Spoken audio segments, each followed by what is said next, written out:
The amphitheater stretched beneath 3 alien suns, its metallic walls echoing with the roars of thousands of spectators. The crowd, a kaleidoscope of beings from across the galaxy, had gathered for the ritual combat that determined diplomatic standings between their worlds. Today, the Colonian Empire had sent their mightiest warrior to face the representative of Earth.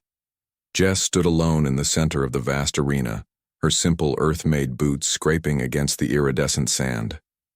Unlike the elaborate armor worn by previous challengers, she wore nothing more than standard military fatigues and a small device clipped to her belt. The Colonian champion emerged from the opposite gate, a towering creature of crystalline scales and corded muscle, its 4 arms each wielding a weapon that gleamed with energy. The arena announcer's voice boomed in translated speech across the grounds. The human representative chooses to fight without weapons or armor.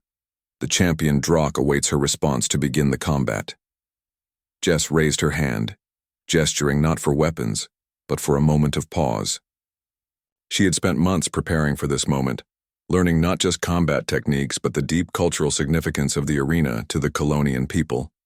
The ritual combat was more than a fight. It was a test of honor, wisdom, and adaptability. "Accept the challenge," she called out in carefully practiced Colonian. "But I request the ancient right of question before weapons are drawn." A murmur rippled through the crowd. The right of question was rarely invoked, and never by an outsider. Drock lowered his weapon slightly, tilting his massive head. In the royal viewing box, the Colonian High Council exchanged glances. "Speak your question, Earth-human," Drock rumbled, his voice like grinding stone. Jess took a deep breath. "Why do we fight today? Is it to prove which of our peoples is stronger? Or is it to demonstrate that strength can take many forms?" The question hung in the air. Drock's scales shifted from their aggressive crimson to a thoughtful amber. The arena fell silent except for the whisper of wind across the strange architecture. "The ritual speaks of strength," Drock replied slowly. "Physical might has always determined the victor." "Has it?" Jess asked. She reached for the device on her belt, causing Drock to tense, but instead of a weapon, she produced a small holographic projector. Images filled the air between them. Humans rebuilding after disasters, creating art from destruction, caring for the weak, exploring the cosmos not with weapons, but with wonder. "Your people have incredible physical strength," she continued, her voice carrying across the arena.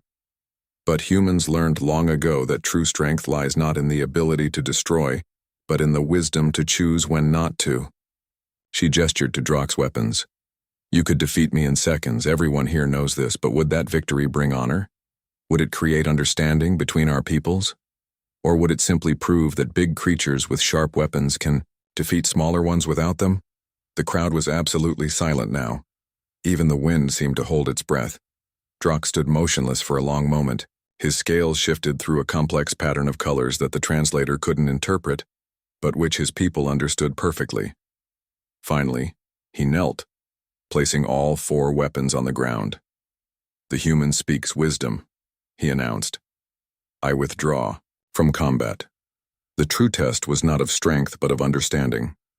The human has passed. The arena erupted in a sound unlike anything Jess had heard before, a harmonious thrumming that she realized was the Colonian expression of deep respect. In the royal box, the High Council rose as one. The lead counselor's voice echoed across the arena. "By ancient law, the one who demonstrates the highest form of strength claims victory. Today, the human representative has shown us that the greatest strength is knowing when not to fight." Jess walked across the arena to where Drock knelt. She extended her hand in the human gesture of greeting.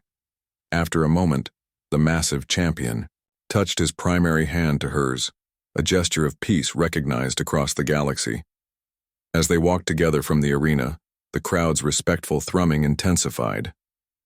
What had begun as a contest of physical might had transformed into something unprecedented, a bridge between worlds built not with weapons, but with words and wisdom.